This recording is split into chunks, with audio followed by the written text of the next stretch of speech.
Mary and I are having a war right now. 1 second, let me make a note to myself. Tell Mary to get prizes for chili cook-off so that we're good to go there. It is good to be together. We do hope you'll join us for that.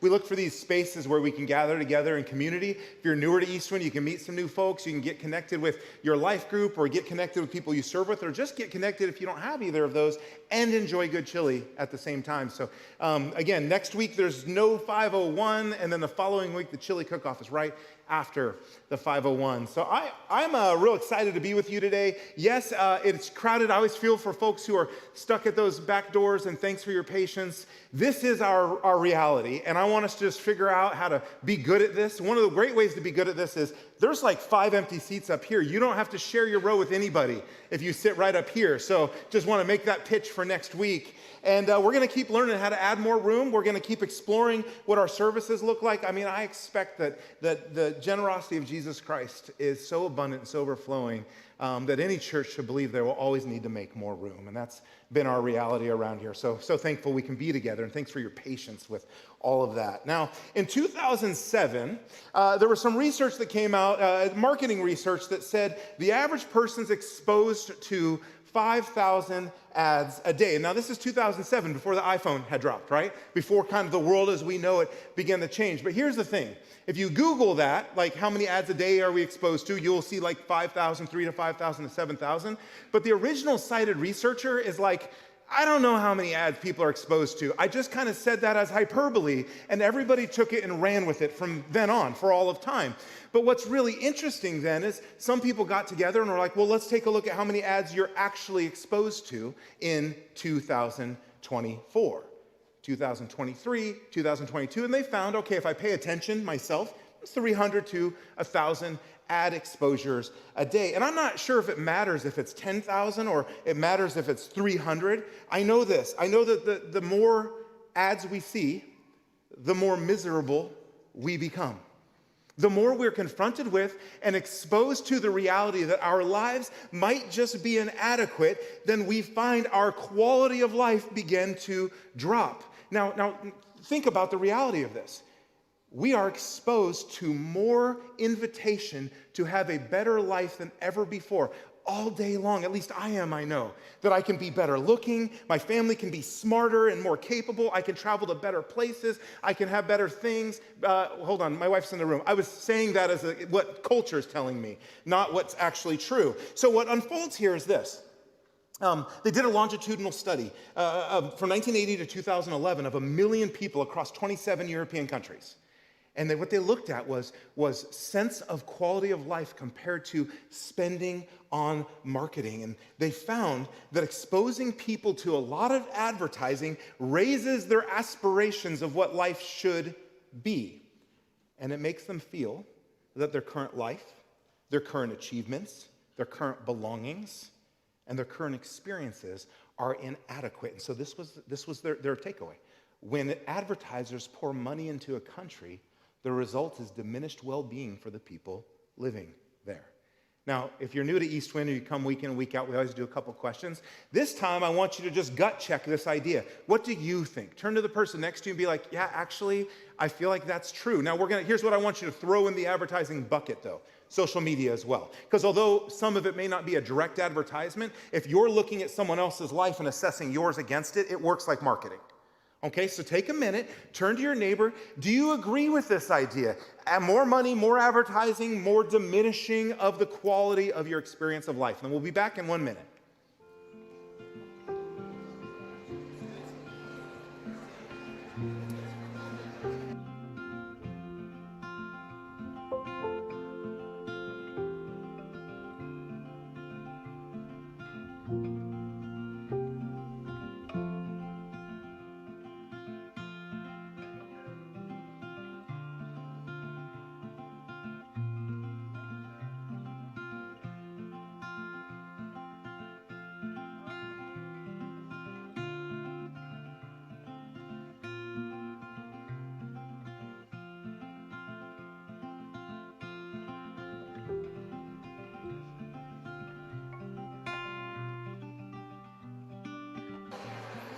All right, so In our conversation, in our pre-decision today, we're going to put that to the test. Not so much marketing and advertising, but we're going to put to the test this idea of is receiving where the quality of life is found. Because I think in this, again, whether it's 300 or 10,000 images and ideas coming at us a day, I think either way, we're constantly reminded of what we do not have. And I hope your conversation included some idea of that. And then here's the follow-up to that then.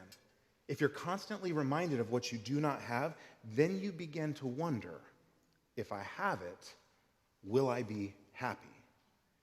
And the pervasive message is get more, pursue more, acquire more, accumulate more, attain more. These don't all have to be monetary things.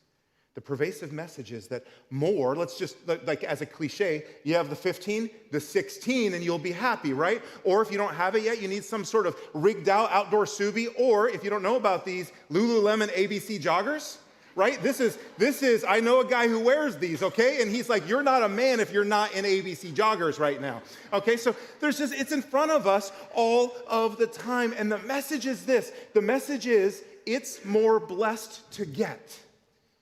But we're dealing with a word that is so ambiguous in its meaning when we say it is more blessed to get. So we're going to unpack blessed, and then we're going to go on a journey for a few minutes today exploring a new pre-decision that you and I can take a look at. Because if the message is it's more blessed to get, if that's what marketing and advertising and social science and everything's telling us, and to some degree it's what we are, it's hard to avoid, so we have to fight practicing it, Jesus offers us a wildly and striking countercultural message to this. And the message is noted by the Apostle Paul. He mentions it in the book of Acts. But here's what's really interesting. If you read Matthew, Mark, Luke, or John, Jesus is never quoted saying this. And that's just a reminder that those gospels didn't exist when the early church was formed. They were passing on the message of Jesus, and Paul was taught this teaching of Jesus, maybe by Jesus himself. And this is what it says. Paul says, in everything I did, I showed you that by this kind of hard work, we must help the weak. So there's this idea of blessing others. Remembering the words the Lord Jesus himself said, it is more blessed to give than to receive. Now, you throw that on like a GIF or a meme or a greeting card, and it's kind of cheesy. But this is like, Jesus doesn't do cheesy. This is bedrock. This is what you build your life on. And Paul's saying, I remember the words of Jesus. It is more blessed to give than to receive. And so this idea of blessed, we're going to take a minute. I just want us to have a working construct of blessed for the morning. You may have a really robust concept of blessed, but this helps me as we spend this time together. Blessed is a greater sense of happiness, fulfillment, and spiritual reward. Now, we mostly use blessed with like bless you, like after you sneeze, or I'm so blessed, but we just mean like life's good. Life's good, right? But this concept, when Jesus says that it's the blessed life is the life that gives, not the life that receives, he's not saying like the happy life. Because if the blessed life is happy, we're done, because we do not have a good operating definition for happy. We usually think like, 'cause I'm happy, clap along. If like that's our idea of happy. It's just like spring in your step, sun's always out, total optimism. I am happy. But that's a modern idea of happiness. Happiness shows up over and over and over again in the scriptures, and it is a heavy, heavy word. So Jesus, the time and space he entered into, Socrates, Plato, Aristotle, Epictetus, and others, the big question on the human mind was, what is the good life? And the good life, good, was the happy life or the blessed life, all interchangeable words. And Jesus he just grabs that word and he says, I'm going to tell you the good life is the life that gives instead of receives. And I want to give you an image for what happiness would be, kind of in that fuller sense that Jesus would have talked about it. So it's not traffic. Happiness is a life that has enough structural integrity to carry whatever load is going to cross over it. That's, to me, a really useful word picture of what Jesus is inviting us into in today's pre-decision. He's saying, look, life is life. We know that already. And loads cross over life. They do, diagnosis, job opportunity, job loss, pay increases, pay decreases, getting into the school you want to, not getting into it, making the team, not making the team. Like the load of life, and that's just, I just riffed that off. We could just make a list. The load of life is guaranteed. And Jesus said, the life that is blessed, that will have the state of happiness, will be a life that has the structural integrity to carry whatever weight is going to be put on it. And I hope that encourages you as we think about this today, because what Jesus is inviting us into is to having a life that sustains, and a life that doesn't have the structural integrity to carry what's on it. When it comes crashing down, it takes everybody with it. So the stakes are really high as we think about having a happy life. As we explore what these words of Jesus, it's more blessed to give than to receive, can mean. So the next thing we have to do is kind of have an operation of giving, because we're talking about giving today. And what happens usually in church when you talk about giving, half the group has really bad experiences in church with giving, and you want to leave, but you don't all want to leave at once. It'd be super awkward, so you don't know what to do. And so then the other half of you are like, yeah, let's talk about this, let's explore this. But we have to keep this really broad, because if you go just to money, and I'll talk about money, if you go just to money, you'll like eject yourself out of the whole conversation. Because money's just one of the things. It's just an expression of our whole life. There's many other things. And so you might have heard these three words used together. Time, talent, and if you know the third one, fill it in out loud. Time, talent, treasure. Enough of us. Time, talent, treasure. It's a great way to think about giving as we have this conversation today about it is better to give than to receive. The happy life, the life with integrity and structure to carry the load, is a life that knows how to give. But give what? Time, talent, treasure. I was rolling through some different ways to think about it. Moments, mastery, and means, okay? Or hours, hard work, and handiwork, hours, handiwork, and holdings. But this is the one we're going to use, okay? Chronology, craft, and capital. Anytime you hear give this morning, anytime we think about give, let's hold it in a perspective of, wait, so my chronology, like right now you're in your Sunday chronology, and you'll go to work tomorrow and school tomorrow, and you'll do things, like that's chronology, that's our time, right? And then your craft isn't just your job. Your craft is also the things you hone and develop and you're passionate about. You might have some crafts that don't even relate to your job. And then your capital, that's probably the one we usually go to. It's the most straightforward. But those three are so intertwined. And so the reality is so many of us, so many of the people I spend time around, they want to live a life that's blessed, a life where it's more structured and has higher integrity to give rather than receive, but often feel like they can't. So today we're going to talk about moving from can't to can. The title would be How to Become Illogically Generous. And we're going to explore generosity and giving together, or what happens when you stop holding back. It's another way to think about it. But remember, when you hear generous and when you hear give, you're thinking of chronology, craft, and capital. Those three things working together. And if you're new with us or jumping in, you're partially, I'm like, man, if I'm checking out church or I'm checking out faith, the Sunday I don't want to go to is like where they talk about generosity. At the same time, it's kind of the one I want to go to because I want to get to the bottom line of how they really think about the day-to-day stuff of life. So if you're joining us for the first time today, we're in this pre-decision series where we talked about this idea that quality decisions lead to a quality life. That we can seek God early and we can make plans in advance for how we want to live out our lives, our chronology, our craft, our capital. And the kind of the tool we've laid out is this filling in the blank, sort of when faced with blank, this situation, I have pre-decided to blank take this action. So if you've been here over the series, you see this is familiar. It's kind of what we're exploring. And then 6 pre-decisions to practice this with. And the pre-decisions are this: I am ready.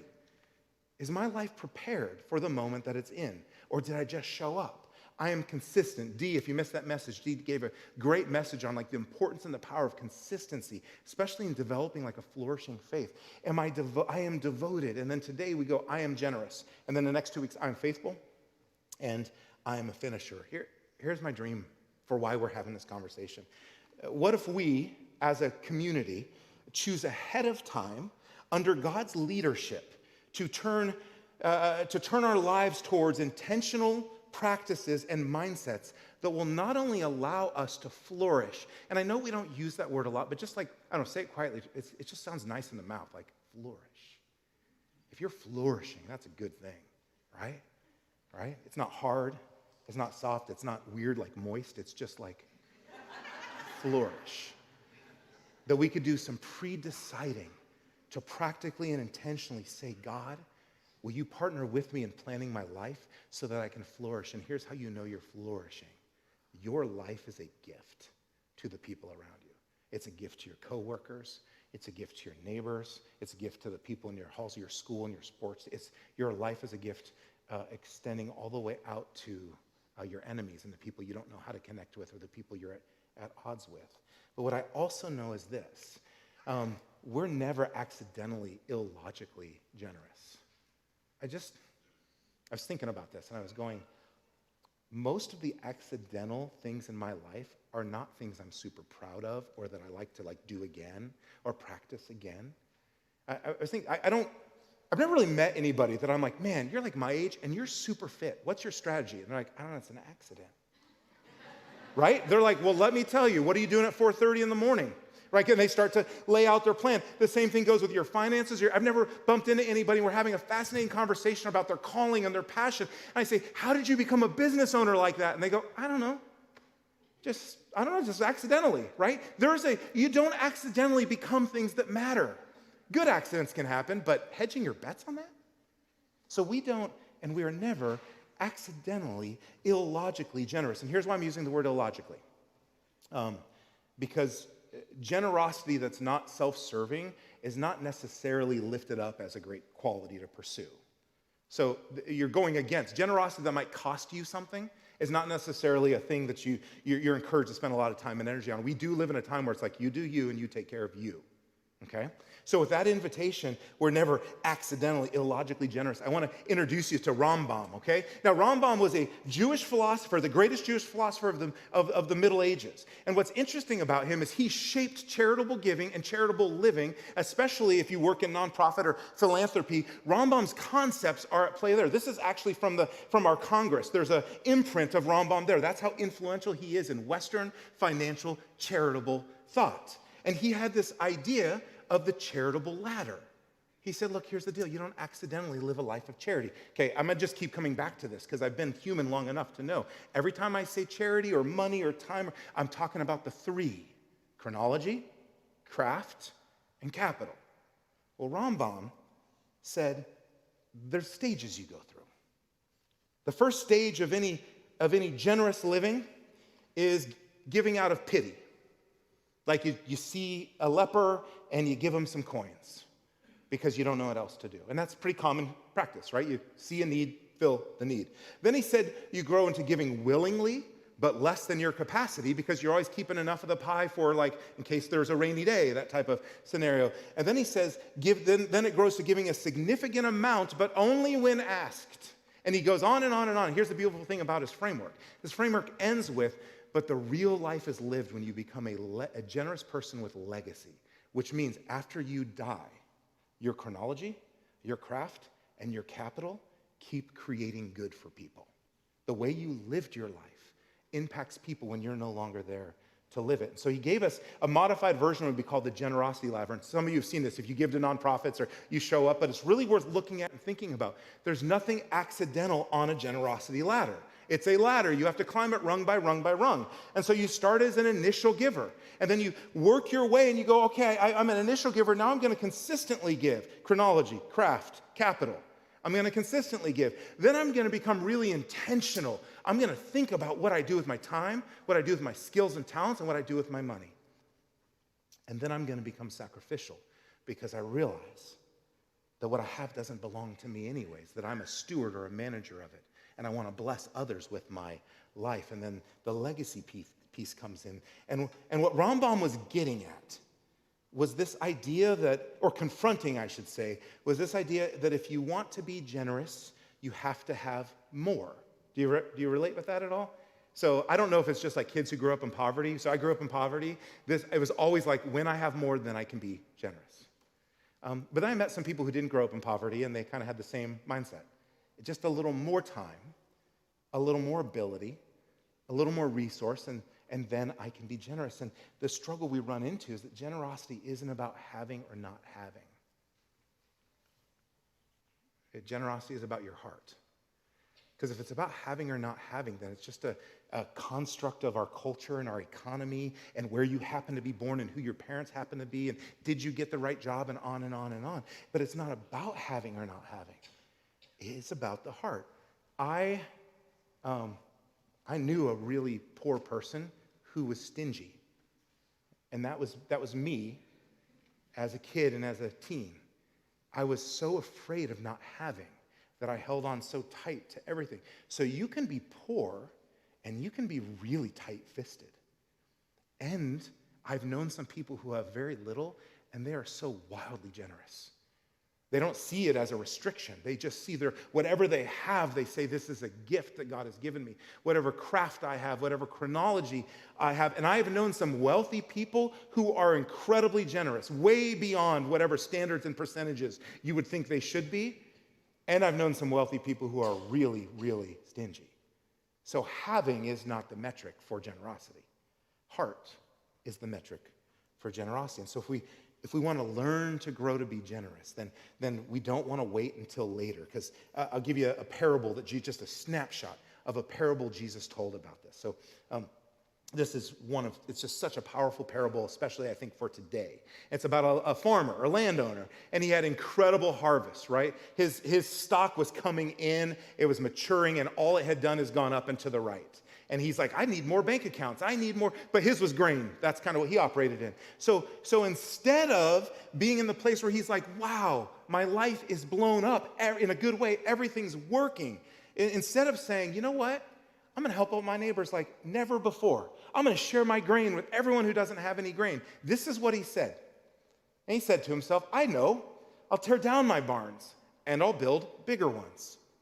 Then I'll have enough room to store all my wheat and all my other goods.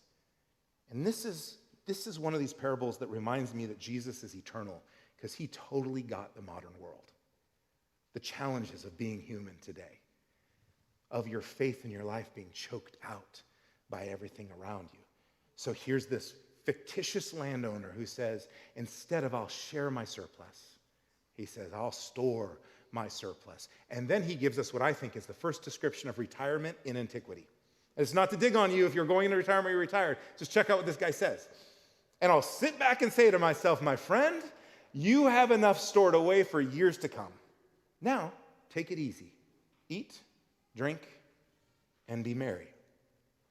Now, this guy's story reminds us that more is not the solution to a generous chronology, more time, a generous craft, a generous capital. It's like he's saying more money doesn't make you more generous. And more time doesn't make you more. How many of you are waiting for more time? Just a little more time. If you're in your 30s, talk to someone in their 40s. They will tell you there's less time in your 40s. And if you're in your 40s, talk to someone in your 50s. They're now caring for children and their parents. And they'll say, there's not a lot of time in your 50s. And keep going your way up. Okay, let's talk to someone in their 90s. They'll say, my knees, my back. There's no time. There's no time. This plays out. It's true across the board. More ability doesn't make you more generous. If you're waiting to finally be really good at something, you're missing out. Everyone is a gift. Everyone is a gift with gifts. Everyone has a gift with gifts to share. And if you're waiting around to finally get that gift to share it, you're missing the whole journey and the opportunity to bless other people. More energy doesn't make you more generous. Energy is a thing, right? How many of you feel tired? Just tired. More energy is not going to make you more generous. This is maybe how I would put it. This is so confrontational, by the way. But remember, I say everything to myself first, and then I turn around and I say it to you when you come in. Like you have a choice on that or something. So more of anything makes you more of what you already are. I think this is really important to understand. There is only one thing that breaks this system. It's more of Jesus makes you more of what he is. more of anything else just makes you more of what you already are.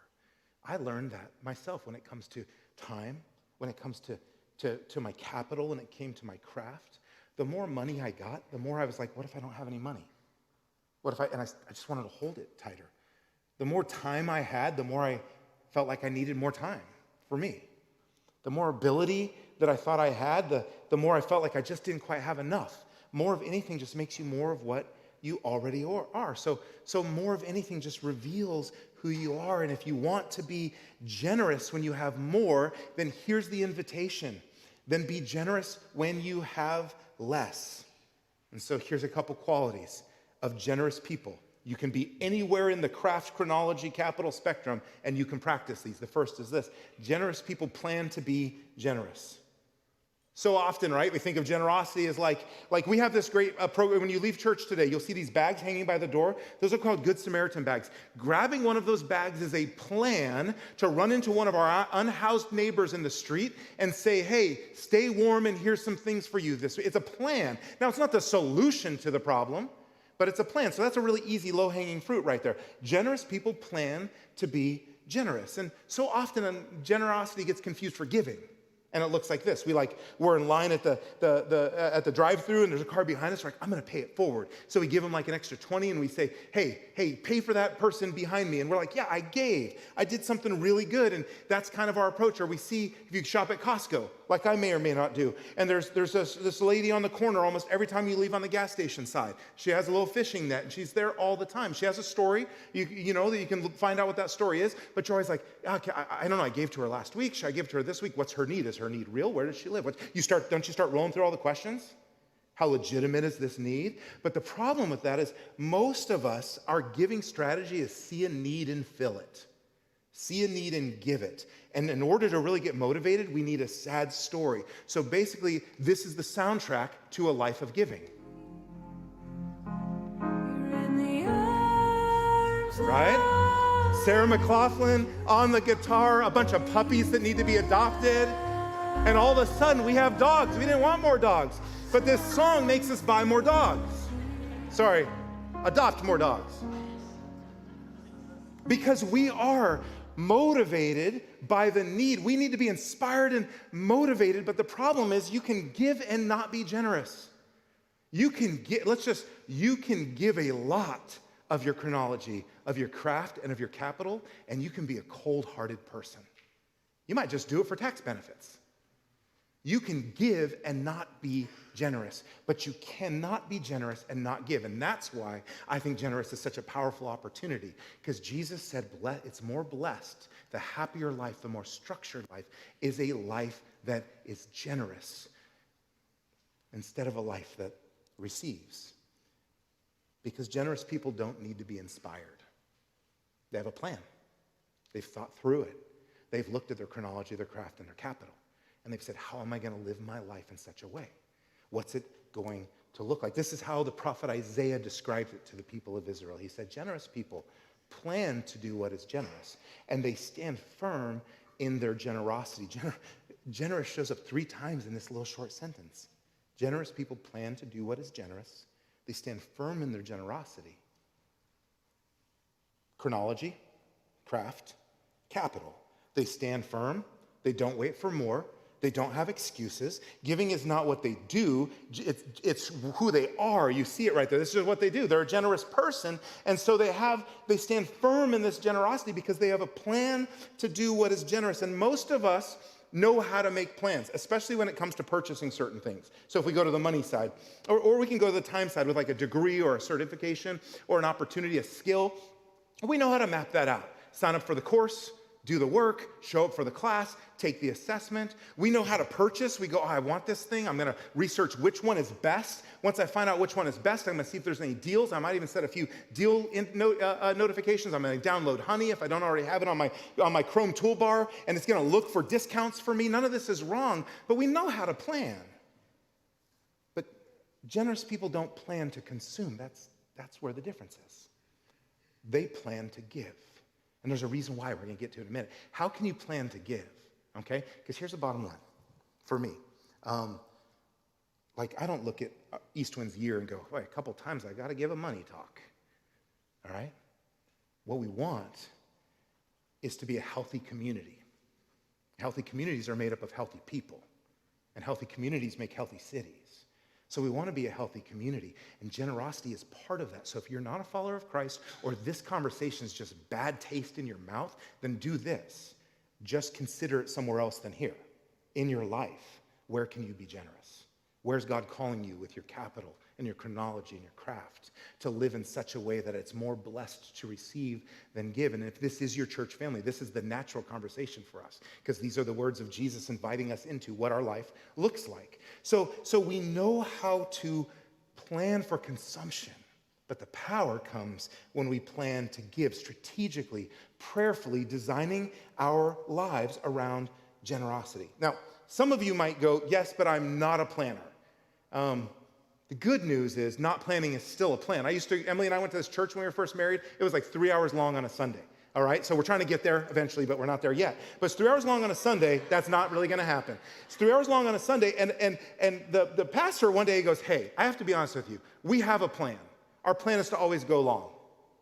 So we own the plan, all right? They had a plan. We're all like that. If I could put it in a word picture, this is how, like when we look at our lives and we go, I'm not flourishing here. This is generally why.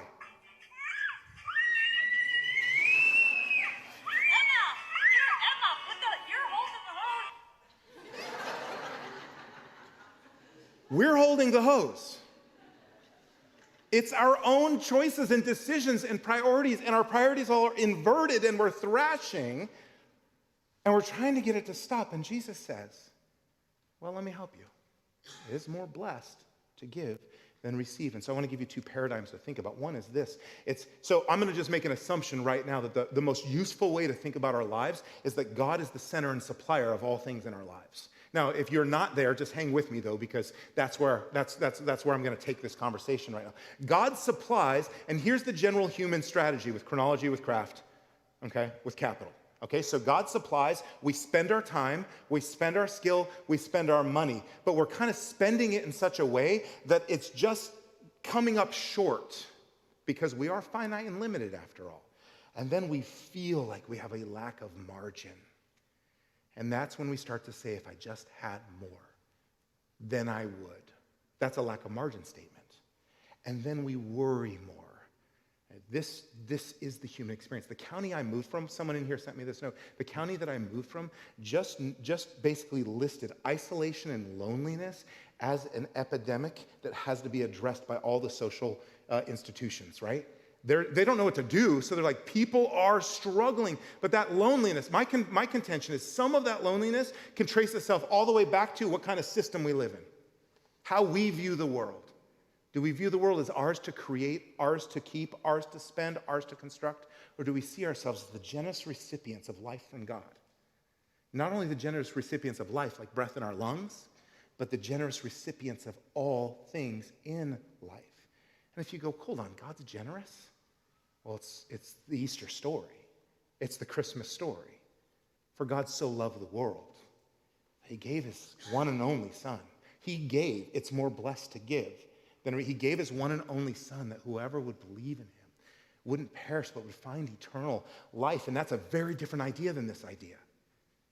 And Paul says we're all trying to live into this new life where Jesus can change us. And so this is the system we tend to find ourselves in. And it's not really a money problem. It's actually a heart problem. It's not a time problem. It's a heart challenge. It's not a gifting problem. It's a heart problem. And so I want to throw a verse up from Malachi for us to think about. Malachi is the last prophet in the Old Testament and speaking to the people of Israel about how their hearts got out of line. Listen to what Malachi says. Bring the whole tithe into the storehouse, that there may be food in my house. Bring the whole tithe. I do not like reading this verse in church. Here's why. Because legalism stands on the other side of it, and judgment stands on the other side of it. Like, we miss this so quick. At least I know I do. We either go, why aren't you tithing? If you know that word, I'll explain it. A tithe is a 10%. It wasn't a money statement. It was 10% of your first fruits, of what you produced, of what you brought into the community for the good of community. 10% off the top of the best was to be let go of. A principle that, which, by the way, saves you from materialism and greed. But here's what happens throughout the course of history. Pastors like me stand up and we say, if you want to love God, Where's your 10%? I actually disagree with the tone of most of that preaching. And I know a lot of you would disagree with me on that. And I love that we can be in this room together. The tone I disagree with is Jesus did not leave a new law you have to satisfy in order to be adequate in his eyes. He didn't say, my love it's yours, it is a gift, and make sure you give 10%. But when you experience that gift, you start to see the principle and the opportunity that God was calling his people to. He was saying, your first and your best need to be released. Most of the people I talk with would say, 10's not the ceiling, 10's the floor. Now, that's a little different way to think about it, isn't it? Like 10's not the top, like, how do I get there? 10's the floor. And if you currently find your generosity of your time, your talent, or your treasures at like the 1%, you won't get to 10 tomorrow, but maybe a percentage at a time. You work, you plan, you practice, because this was my tension. Growing up with less, my first thought was, when I got my first real adult paycheck, no way am I giving God much of this, right? I mean, I'm giving it to him through keeping it. He trusts me with it. But I married somebody who was like, I want to challenge you. I want to challenge how we view these things. I want to challenge your trust in God. Because it's one thing to give like $30, it's another to give 300. It's different to give 3,000. It's really different to give 30,000. It's one thing to give 30 minutes. It's another thing to give 3 hours. It's another thing to give a weekly, commitment of time. And that, you see how the challenge with this is. And I started to realize there's freedom in this. Here's what the freedom is. Listen to what comes next. Test me in this, says the Lord Almighty, and see if I will not throw open the floodgates of heaven and pour out so much blessing, there will not be room enough to store it. Now, if you read this as, if you're generous with your time, you'll have so much more time. If you're generous with your money, you're going to be even richer. That's called the prosperity gospel, okay? If you're generous with your skills and talents, you're going to be the most talented person in the world. You're misunderstanding the heart of God. He's not trying to make you like a super person. He's not saying, do these things, I'm going to level you up and scale you up. The invitation here is trust me with your first and your best and discover the freedom that comes from a life of that kind of faith. And it might look like, some people of you could tell stories about making a generous decision financially and God surprising you on the other side. We're like, whoa, I didn't even see this coming. But if that's your algorithm, like I put this in and I get this out, you're back to a legalistic structure. He says, test me in this. This is how I describe it. There's a new cycle. I'm going to skip this for time's sake, but there's a new cycle. God supplies, and with our chronology, and with our craft, and with our capital, we have a plan and a strategy to give. We just say, I'm going to serve in this civic organization, this nonprofit here in this church. I'm going to serve this much. That's what I'm going to do. Let me go find the place to do it, instead of waiting for the perfect place to do it. I'm going to look at my finances, and before going, is it gross or is it net? And what happens here and what happens there? I'm just going to go, God, help me through your leadership. Start with a plan. And here's the thing. When you live that way, the blessing is freedom. The blessing's not more. The blessing is your heart's free. You have margin. You have margin to share your chronology, your craft, your capital, and your faith is built. And so it looks like this. Offer God your first. Now, I'm not formulaically, I don't have a way to tell you how to do this. But I'm giving you some verses to wrestle with today, something to think about. Offer God your first and trust God for your rest. That is a principle from Scripture from the very first pages. Offer and trust. And offer God your trust and trust God for your first.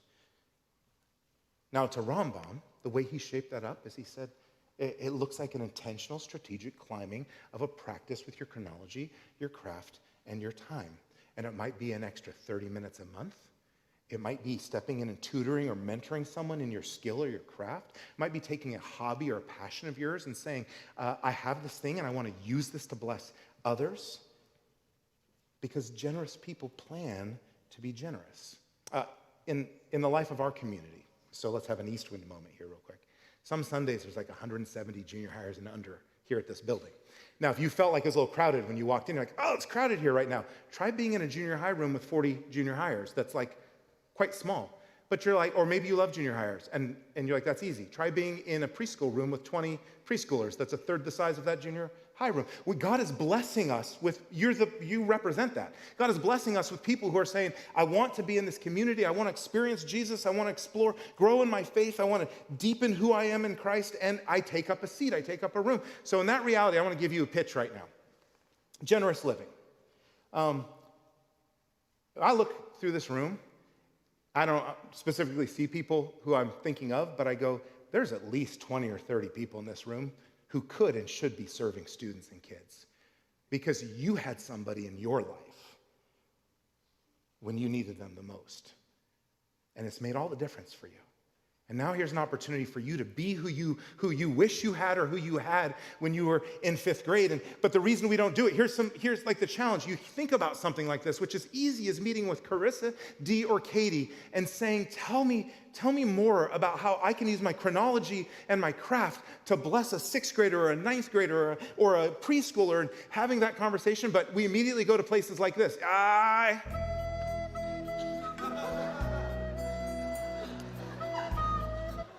Right? We go, or let's go specifically to children's ministry, because when I say children's ministry, the whole room doesn't like light up. A lot of you sink down in your seats. You're like, don't make eye contact with me, okay? Because this is what you're afraid of.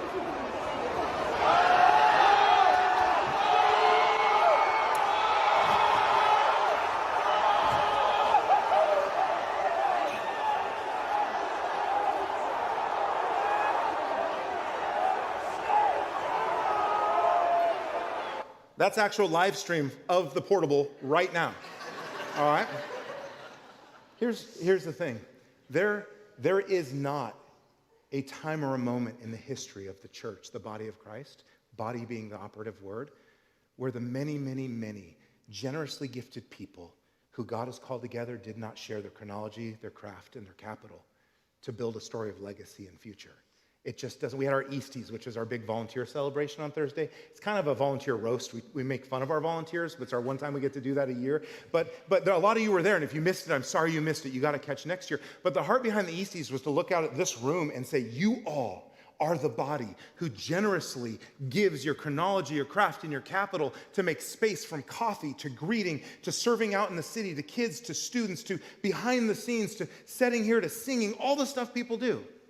It's a body. That's the language. So the generous living is played out in the church in the language that we use with the church. There's a hand, there's a foot, there's an eye. It all works together. Before you leave today, I want to invite you to consider, have I asked myself if I need to make a plan to give my chronology? Have I asked myself if I need to make a plan to give my craft? Have I asked myself if I need to make a plan to give my capital? And if I haven't, why? What am I afraid of? What's holding me back? Because the second thing that generous people do is they always round up. My life and many of your lives are the product of people who rounded up instead of down. Instead of doing the bare minimum, they said, what more can I do? And lives are changed by this type of living. Listen to how Proverbs describes this. It says, all day long, he, the lazy and selfish, Proverbs is a very rude book of the Bible, by the way, but it says, all day long, he, the lazy and selfish, craves and craves, but the righteous gives and does not hold back. And you see this, Jesus tells this in his stories. The story of the Good Samaritan is a story of a man who's beaten and left for dead, and then an enemy stranger grabs him and takes him to an inn or a hotel to be taken care of. Listen to the language Jesus includes of the man who acts like a neighbor. He says, the next day he took out 2 silver coins, gave them to the innkeeper with the instruction, take care of him. He doesn't even know this guy. And this guy is a geopolitical enemy of his. Take care of him. If you spend more than what I have given you, I shall repay you on my way back. Generous people round up. There's a man named Zacchaeus. He's a tax collector. He's wealthy. He has an encounter with Jesus, and his life has changed. And you see, person by person by person, when you have an encounter with Jesus, you start to develop a generous heart. And listen to what Zacchaeus says. If I have cheated anybody, which was basically his job, if I've cheated anybody out of anything, I won't just pay them back. I'll pay back 4 times the amount. I see this principle of rounding up. Jesus taught, if someone asks you for your shirt, give them your jacket too. If a soldier wants you to carry their backpack for a mile, carry it too. The math on this is crazy. I was thinking about, and I'm going to end with this, putting this in the framework of a very simple, so what if you're just like, I don't know how to do this? Katie Duraso-Colin, right? I've known Katie a long time. The first time she showed up at the church in California, she pulled up in this beat up car, and you know, I thought, I wonder how God uses Katie's life to be generous. She rents a room from somebody. She has a car that raccoons live in. She's not in this service, so I can say that.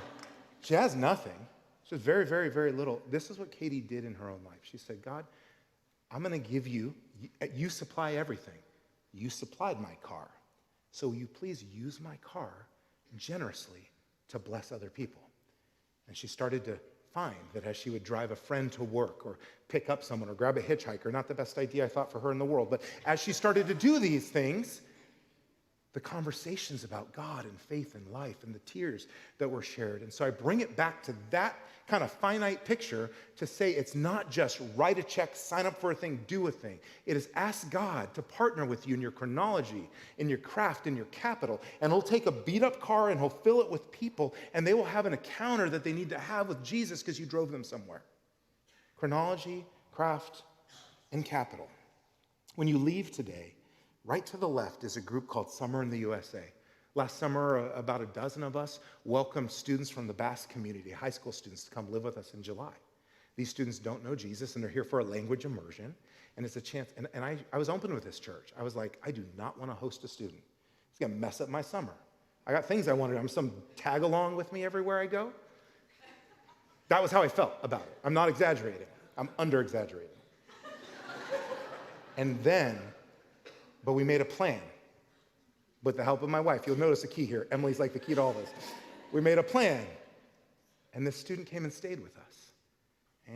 And our hearts were open, and his heart was opened. But you have to start by going, I want to know more. I want to start thinking. You can't just show up one day and go, oh, I accidentally have a Basque student living with me. I think that's illegal, okay? So here's your question to consider as we wrap up with communion. Spend a moment with God and discuss the current state of generosity in your life. Ask him for help. And if you have not received because it comes from receiving the generous gift of forgiveness through Jesus Christ, start your conversation there. And we'll be back in just a moment.